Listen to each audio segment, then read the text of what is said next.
Hello बच्चों, स्वागत है हमारे चैनल साइंस स्टडी 99 ग्रुप में। तो जैसा कि प्यारे बच्चों, आज हम क्लास 11th का पॉलिटिकल साइंस का 4th चैप्टर पढ़ने जा रहे हैं। न्याय के बारे में हम पढ़ेंगे। तो आइए बच्चों स्टार्ट करते हैं।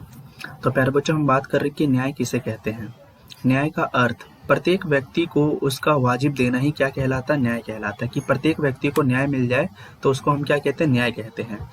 न्याय की विभिन्न परिभाषाओं का वर्णन कीजिए। कि न्याय की विभिन्न परिभाषाएं या अर्थ अगर देखा जाए तो भारत में, या हम कह सकते हैं प्राचीन समय से भारत में न्याय को धर्म के साथ जोड़ा जाता है तथा जैसी करनी वैसी भरनी ईश्वर की इच्छा के नाम से पुकारा जाता है। जबकि प्लेटो ने अपनी पुस्तक द रिपब्लिक में न्याय को कर्तव्य पालन के साथ जोड़ा है, और जबकि सुकरात ने न्याय को कानून के पालन के साथ जोड़ा है। तो प्यारे बच्चों, अब हम बात करते हैं कि न्याय मिलने में देरी न्याय ना मिलने के समान। स्पष्ट कीजिए। न्यायालय में यदि व्यक्ति को शीघ्र न्याय नहीं मिलता और उसमें देर लगती है तो यह न्याय ना मिलने के समान है। देरी के कारण व्यक्ति को समय और धन की हानि उठानी पड़ती है। न्यायालयों के चक्कर लगाने पड़ते हैं। समय बीतने पर गवाहों को पूरी बातें याद नहीं रहती। दूसरा पक्ष कागजों में गड़बड़ी कर सकता है। गवाहों को धमकी या धन का लालच देकर अपने पक्ष में लिया जा सकता है। यदि किसी व्यक्ति को जेल में रखकर मुकदमा चलाया जा रहा हो और 10 वर्ष बाद निर्णय हो कि यह निर्दोष है, तो अगर उस समय वह व्यक्ति स्वर्ग ही सिधार जाए तो क्या उसे न्याय मिलेगा? यह बात तो सत्य है कि न्याय मिलने में देरी होना न्याय ना मिलने के समान है। तो प्यारे बच्चों, अब हम बात करते हैं कि न्याय के 3 सिद्धांतों की व्याख्या कीजिए। तो पहला हम पढ़ते हैं कि समान लोगों के प्रति समान बर्ताव। मनुष्य होने के नाते सभी व्यक्ति क्या है? समान है। इसलिए सबको साथ समान बर्ताव किया जाना चाहिए। आज लोकतांत्रिक सरकारें ने अपनी सभी नागरिकों को बिना किसी भेदभाव के समान अधिकार दिए हैं। अर्थात व्यक्ति के साथ धर्म, जाति, लिंग, नस्ल आदि के आधार पर भेदभाव नहीं किया जाएगा तथा सबको समान अवसर दिए गए हैं। या ये कह सकते हैं कि समान कार्य करने के लिए सभी व्यक्तियों को समान वेतन दिया जाएगा। जैसे यदि अलग अलग जातियों के 2 व्यक्ति एक ही काम करते हैं, चाहे वह पत्थर तोड़ने का काम हो या पिज्जा बांटने का, उन्हें समान परिश्रम मिलना चाहिए। समानुपातिक न्याय सिद्धांत के अनुसार अलग अलग कार्य के लिए अलग अलग परिश्रम देना चाहिए। तो यहाँ पे बताया जाता है कि जिसमें व्यक्ति को मेहनत, योग्यता और प्रतिभा को ध्यान में रखकर उचित परिश्रम दिया जाता है। परिश्रम व्यक्ति के परिश्रम के अनुसार होना चाहिए। जैसे स्कूल में सभी छात्रों को उनकी उत्तर पुस्तिका के आधार पर अंक दिए जाते हैं। विशेष जरूरतों विशेष ख्याल। इस विधान के अनुसार न्याय की स्थापना के लिए लोगों की विशेष जरूरतों का विशेष ख्याल रखना आवश्यक है। तभी समाज में न्याय की स्थापना हो सकती है। जैसे विकलांग, वृद्ध और गरीब व्यक्ति वे कार्य नहीं कर सकते तो एक स्वस्थ, नवयुवक और अमीर व्यक्ति कर सकता है। इसलिए सरकार को इन लोगों की विशेष जरूरतों का ध्यान रखना चाहिए या ख्याल रखना चाहिए। तो प्यारे बच्चों, अब हम बात करते हैं कि न्याय के आवश्यक तत्व कौन से हैं। तो आपको याद रखना है कि न्याय के 3 आवश्यक तत्व है। एक है सत्य, स्वतंत्रता और समानता। अगला क्वेश्चन क्या कहता है कि न्याय की अवधारणा के विभिन्न रूपों का वर्णन कीजिए, अथवा कानूनी न्याय और नैतिक न्याय में क्या अंतर है। प्राकृतिक न्याय जीवन, स्वतंत्रता और संपत्ति व्यक्ति के प्राकृतिक अधिकार है, अतः प्रत्येक व्यक्ति को प्राकृतिक अधिकार मिलने चाहिए, तभी प्राकृतिक न्याय की स्थापना होगी। नैतिक न्याय में सत्य बोलना, प्रेम और दया व्यवहार करना, अपने कर्तव्य का पालन करना शामिल है। नैतिक न्याय से हमें भी यह निर्धारित किया जाता है कि क्या ठीक है, क्या गलत है। तो प्यारे बच्चों, अब हम पढ़ेंगे कि राजनीति न्याय क्या है। राजनीति न्याय का अर्थ है कि सभी नागरिकों को एक समान अधिकार देना चाहिए।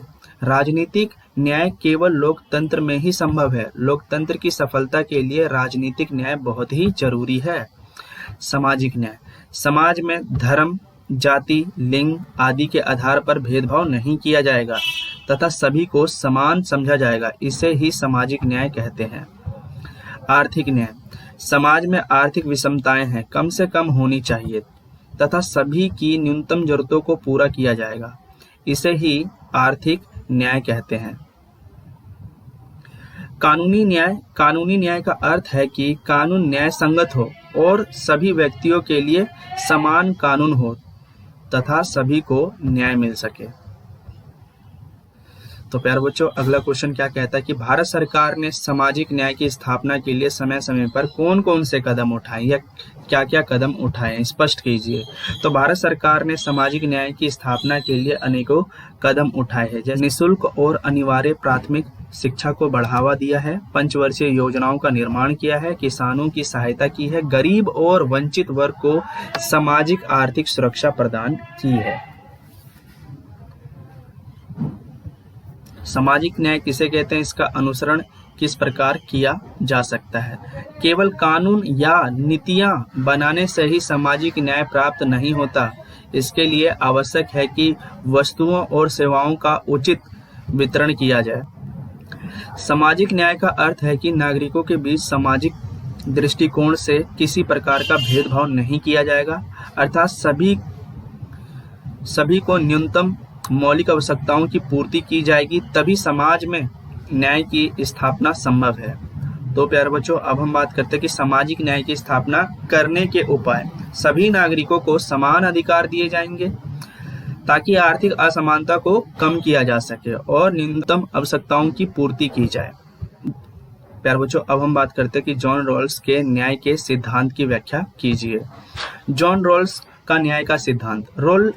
रॉल के अनुसार समाज के लिए न्याय संगत सिद्धांत का निर्माण करने के लिए व्यक्ति स्वयं को ऐसी परिस्थितियों में होने की कल्पना करे जहां उसे समाज को संगठित करने का निर्णय लेना चाहिए, जबकि उसे मालूम हो कि उस समाज में उसकी स्थिति क्या होगी। देखो, न्याय संगत का मतलब सबके लिए नियम कायदे कानून समान होने चाहिए, बराबर होने चाहिए और समाज में सब कोई अपना अपना विकास कर सके, यानी हम व्यक्तियों की बात कर रहे हैं। अर्थात हम नहीं जानते कि किस किस्म के परिवार में हम जन्म लेंगे, हम उच्च जाति के परिवार में पैदा होंगे या निम्न जाति, या अमीर होंगे, गरीब होंगे, सुविधा संपन्न होंगे या सुविधाहीन होंगे, क्योंकि किसी को मालूम नहीं होगा वह कौन है और उसके लिए क्या फायदेमंद होगा। इसलिए प्रत्येक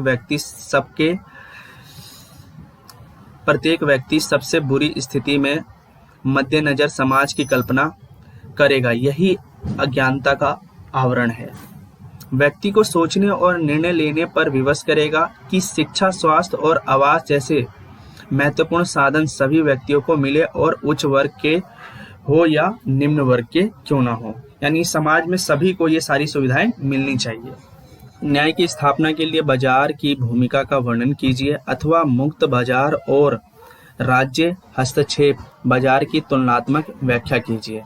तो आइए बच्चों, स्टार्ट करते हैं कि न्याय की स्थापना में बाजार की महत्वपूर्ण भूमिका होती है।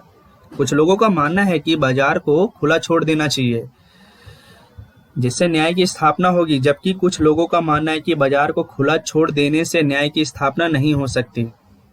इसलिए राज्य को बाजार में हस्तक्षेप करना चाहिए, क्योंकि आपने बाजार यानी मार्केट को अलग तरीके से देखा है कि सड़कों के आसपास क्या करते हैं, रेडिया लगा देते हैं और सड़कों को जाम भी कर देते हैं। तो सरकार को हस्तक्षेप करना बहुत ज्यादा जरूरी है। इसे हम निम्नलिखित तरीके से समझ सकते हैं। मुक्त बाजार के पक्ष में तर्क, यानी अब हम बात कर रहे हैं कि मुक्त बाजार में समाज में लाभ और कर्तव्य का न्यायपूर्ण वितरण होना चाहिए, सबके लिए न्याय होना चाहिए, बराबर होना चाहिए। अपने आप हो जाएगा तो व्यक्ति प्रभावशाली और योग्य होंगे या प्रतियोगिता में सफल और विजयी होंगे तथा कमजोर व्यक्ति असफल होंगे। इस प्रकार का परिणाम न्याय संगत होगा। मुक्त बाजार उचित और न्यायपूर्ण समाज की स्थापना करता है, क्योंकि बाजार स्त्री पुरुष गरीब अमीर किसी प्रकार का भेदभाव नहीं करता, वह केवल व्यक्ति की प्रतिभा और योग्यता को देखता है। मुक्त बाजार हमें अधिक विकल्प प्रदान करता है, क्योंकि प्रतियोगिता के कारण बाजार में कई प्रकार की वस्तुएं आती हैं और व्यक्ति अपनी इच्छा के अनुसार किसी वस्तु को चुनकर उसका प्रयोग कर सकता है। और मुक्त बाजार की सेवाएं सरकारी सेवाओं से बेहतर होती है, क्योंकि सरकारी कर्मचारियों को नियमों का पालन करना पड़ता है, जिससे भ्रष्टाचार को और ज्यादा बढ़ावा मिलता है। अब हम बात करते हैं कि मुक्त बाजार के विपक्ष में तर्क। मुक्त बाजार नियम को पूर्णतः लागू नहीं किया जा सकता, क्योंकि सभी लोगों को न्यूनतम आवश्यकताओं की पूर्ति के लिए राज्य को बाजार में हस्तक्षेप करना पड़ता है। वृद्ध और वंचित वर्ग मुक्त बाजार में प्रतिस्पर्धा नहीं कर सकते, अतः उनके राज्य द्वारा विशेष सहायता की आवश्यकता होती है। मुक्त बाजार में कभी कभी घटिया वस्तुएं और सेवाओं के कारण व्यक्ति को हानि से बचाने के लिए सरकार को हस्तक्षेप करना पड़ता है। और मुक्त बाजार, देखो प्यारे बच्चों, हम बात करते हैं मुक्त बाजार को ओपन मार्केट कहते हैं, और ओपन मार्केट में कौन कौन सी घटनाएं घटती है उसी के बारे में हम पढ़ रहे हैं। तो मुक्त बाजार में मजदूरों का अत्यधिक क्या होता है, शोषण होता है। आपने अपने समाज में देखा है कि भाई बाजारीकरण व्यवस्था को आपने बहुत ही अच्छे तरीके से देखा है, तो वो सारी जो घटनाएं हैं वो समाज के अंतर्गत घट रही है। तो वस्तुओं की जो कीमत होती है वो अधिक हो जाती है, जबकि राज्य नियंत्रित बाजार में शोषण नहीं होता और वस्तुओं व सेवाओं की कीमत भी कम होती है। जैसे कि प्यारे बच्चों, आज हमारा चैप्टर कंप्लीट हो गया है। अभी तक आप लोगों ने हमारे चैनल को सब्सक्राइब नहीं किया तो सब्सक्राइब कीजिए, बेल आइकन को क्लिक कीजिए, लाइक कीजिए, शेयर कीजिए। तो प्यारे बच्चों, हम नेक्स्ट वीडियो में मिलते हैं।